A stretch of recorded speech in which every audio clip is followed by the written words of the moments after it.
মাথায় হিজাব, হাতে কোরআন, মুখে ইরানি বিপ্লবের জয়গান, আর হৃদয়ে মোসাদের ভয়ঙ্কর ষড়যন্ত্র, যাকে ইরান দেখেছে একজন ধর্মপ্রাণ মুসলিম নারীর চোখ দিয়ে। বাস্তবে তিনি ছিলেন সবচেয়ে মারাত্মক গোয়েন্দা অপারেশনের মূল চরিত্র।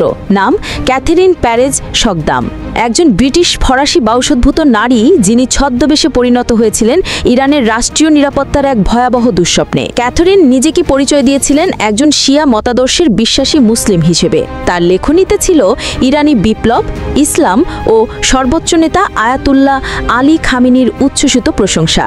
তার লেখা জায়গা করে নেয় খোদ খামেনির অফিসিয়াল ওয়েবসাইটেও। এই সব কিছুই ছিল এক বিস্ময়কর ও সূক্ষ্ম পরিকল্পনার অংশ। তার মূল পরিচয় ছিল ইসরায়েলি গোয়েন্দা সংস্থা মোসাদের এজেন্ট হিসেবে। ধর্ম, বিশ্বাস আর নারীসুলভ কোমলতাকে ঢাল বানিয়ে তিনি ঢুকে পড়েন এক কঠোর নিরাপত্তা বেষ্টিত রাষ্ট্রযন্ত্রের অভ্যন্তরে। 2017 সাল থেকে 2021 সাল পর্যন্ত একাধিকবার ইরানে প্রবেশ করেন ক্যাথরিন। কখনো সাংবাদিক, কখনো গবেষক, আবার কখনো ইসলামী চিন্তাবিদ রূপে উপস্থিত হয়ে সহজেই মিশে যায় ইরানের রাজনৈতিক ও সামরিক অভিজাতের ভেতরে।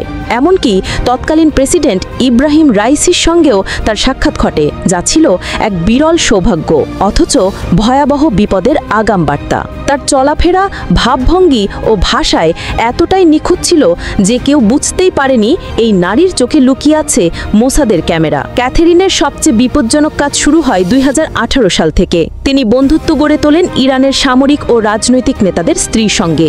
আড্ডা, চা সেশনের আলোচনায় বিশ্বাস অর্জন করেন। এভাবেই গৃহবধূদের কাছ থেকে সংগ্রহ করেন সেনা কর্মকর্তাদের অবস্থান, রুটিন, সফর ও ব্যক্তিগত তথ্য।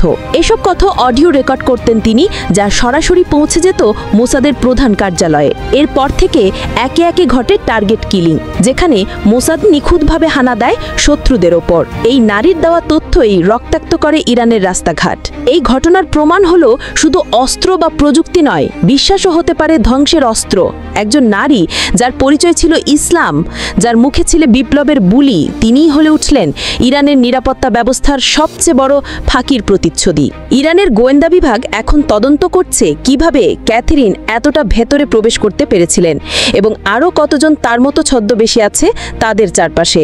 ক্যাথেরিন প্যারেজ শকদামের কাহিনী শুধু একটি গুপ্তচরের গল্প নয়, বরং এটি আধুনিক গোয়েন্দা কৌশলের এক ভয়াবহ অধ্যায়। এখানে অস্ত্রের গর্জন নেই, আছে বিশ্বাসের অপব্যবহার।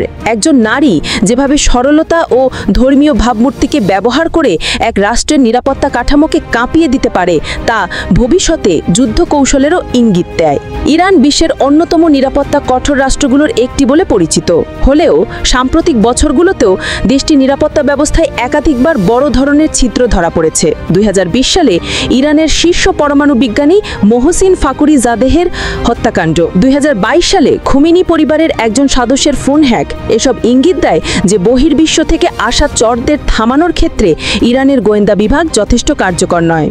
ক্যাথেরিন শকদামের কাহিনী সেই দুর্বলতার আরও এক ভয়াবহ প্রতিচ্ছবি। মোসাদ দীর্ঘদিন ধরে মধ্যপ্রাচ্যে ছায়াযুদ্ধ চালিয়ে আসছে। তারা সরাসরি সামরিক হামলার চেয়ে মানবিক গোয়েন্দা বা মানব সম্পদের ওপর জোর দেয় বেশি। ইরানে প্রবেশ করা, সমাজে আত্মস্থ হওয়া এবং দীর্ঘ সময় ধরে তথ্য সংগ্রহ করা তাদের এক পরিচিত কৌশল। মোসাদ শুধু ইসরায়েলের নিরাপত্তাই নয়, বরং রাজনৈতিক প্রেক্ষাপটকে দুর্বল করতেও একাধিক গুপ্তচরকে নিয়োজিত করেছে।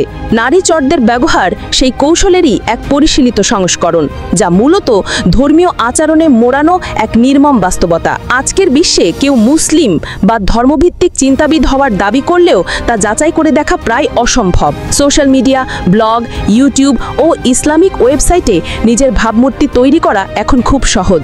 শকদামও এমন বহু অনলাইন প্ল্যাটফর্মে ইসলামী ভাবধারায় লেখা ভিডিও প্রকাশ করে, যাতে তিনি একজন ধার্মিক মুসলিম বিশ্বাসী চিন্তাবিদ হিসেবে পরিচিত হয়। ইরান সহ অনেক মুসলিম রাষ্ট্র এসব তথ্য যাচাই না করেই এমন ধর্মীয় মেধাবীদের আমন্ত্রণ জানায়, যা ভবিষ্যতে নিরাপত্তার জন্য আরও ভয়ঙ্কর হয়ে উঠতে পারে। একজন চরকে চিনে ফেলা যেমন কঠিন, তেমনি প্রতিরোধ গড়ে তোলাও তেমন সহজ নয়। ইরানের মতো রাষ্ট্রে অভ্যন্তরীণ সন্দেহ বা বিশ্বাসের অবনতি একটি বড় সামাজিক চ্যালেঞ্জ তৈরি করতে পারে। যদি নারীদের সন্দেহের চোখে দেখা শুরু করা হয়, তাহলে তা সমাজে আরও বিদ্বেষ তৈরি করবে। কাজেই শুধু প্রযুক্তি নয়, সামাজিক দৃষ্টিকোণ থেকেও ইরানকে ইরানকে একটি নতুন ধরনের নিরাপত্তা নীতি গঠন করতে হবে, যেখানে তথ্য যাচাই, ধর্মীয় আচার বিশ্লেষণ এবং আন্তর্জাতিক সোর্স হ্যান্ডেলিং হবে আরও দক্ষ ও কৌশলীভাবে।